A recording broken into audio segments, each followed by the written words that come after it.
In this video, we're going to finish some more notes for Intermediate Algebra, Chapter 3. We'll start with our Algebra Tiles work. We just started putting all these algebra tiles together. And so as you take a look, it's kind of shaded in here, but you can kind of see that each of these tiles are all labeled, and we want to find the area as a sum and a product. Now the sum is everything inside, so just like combining like terms. So I have one x squared tile. I have 1, 2, 3, 4, 5, 6 x's, so that's plus 6x. It looks like I have an xy tile. I have 2 y's, and I have a total of 8 ones. So kind of bled over there to the aside, but this is what the area as a sum is. It's when you add everything and combine your like terms. Areas of product are the dimensions, so you got to find out what the dimensions are of this figure. And so you look at the sides. Now since this is a y, that means this has to be y, and this is 1, and this is also 1. But since this is an x, that has to be an x here, and hopefully pretty clearly these are all 1s in this side here. As we take a look, a lot of students will struggle with this length right here, but this is an xy tile, and I've already got a y as a dimension up here, which means this side has to be an x. You don't have to do everything around the outside because it's a rectangle. It's going to be the same on the top as it is on the bottom and left and right. So now the dimensions are just these two lengths written in your parentheses. So here we have x plus 2 1s, so I'll just write that as x plus 2. And here I have a y plus an x plus 4 1s, which would be plus 4.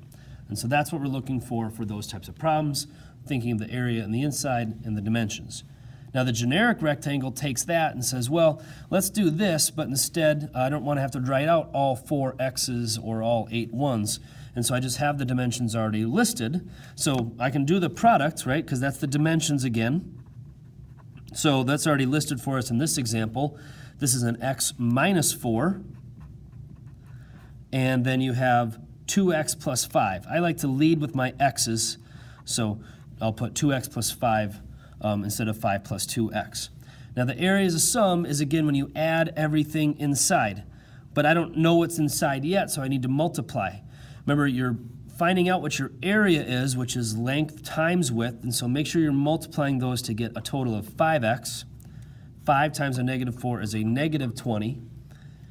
2x times x is 2x squared, 2x times x.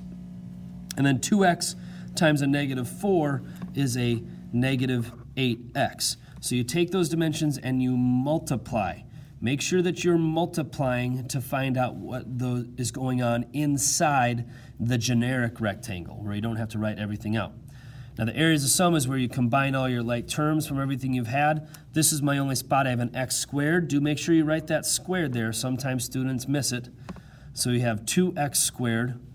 Now these I can combine. I have my 5x's and negative 8x, so that's a negative 3x, and then it's just negative 20. So these two things are equivalent to each other. One is written as a product, one is written as the sum. You can do the same generic rectangle idea if you're doing your distributive property. Right, so if you have your distributive property, I only have one term outside, so I only have one length here, but inside I have 2 separate terms, so x minus 10y. So as I list it myself, since this is my spot that it's just one value here in that dimension, even if it's in parentheses, it's the same thing. So this is 7x out front here, and then I need a length of x and a negative 10y. I obviously don't want to lay down 10 y's all next to each other, but that's the generic rectangle aspect of this. Now you just multiply. So you have 7x squared. 7x times x is a 7x squared. And 7x times negative 10y, when you multiply them, is a negative 70xy. And that's what your answer is when you combine those. These are not like terms, so it's just 7x squared minus 70xy.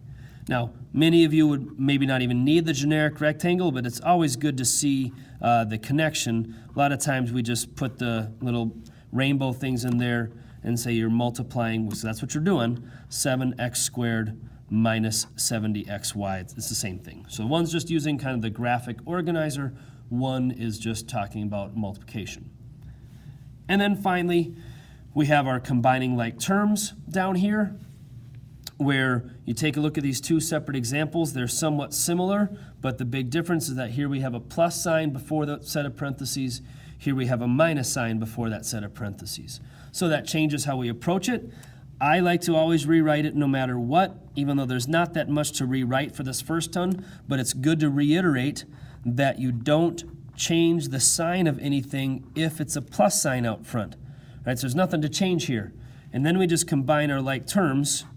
I like to use underlines. So 8x plus 6x is 14x. Negative 5y and positive 4y. Do be careful, that negative sticks with the 5, not with the 8 and not with the x, but with the negative 5y and a positive 4y, that makes negative 1y.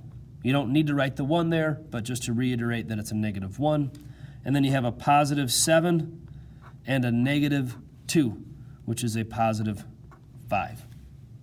And then you're done for that one. Whereas for the second one, you have that negative here, so you can think of it as a distributive property problem where you distribute that negative to each of the things inside. So I like to rewrite everything, like I said, 8x minus 5y plus 7.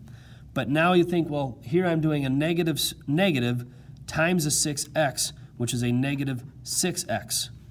Negative times a positive 4y is a negative 4y, and a negative times a negative 2 is now a positive 2.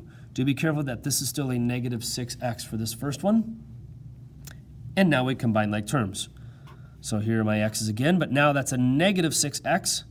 So I have a total of 2x, negative 5y, but now a negative 4y. Those negatives go with both, so that's a total of negative 9y. And then you have a positive 7 and a positive 2 makes that positive 9. Right? And that will be how you do your combining like terms. So do be careful. I highly recommend, cannot recommend enough, rewriting out everything, including the stuff that you didn't change, along with the stuff that you do have to.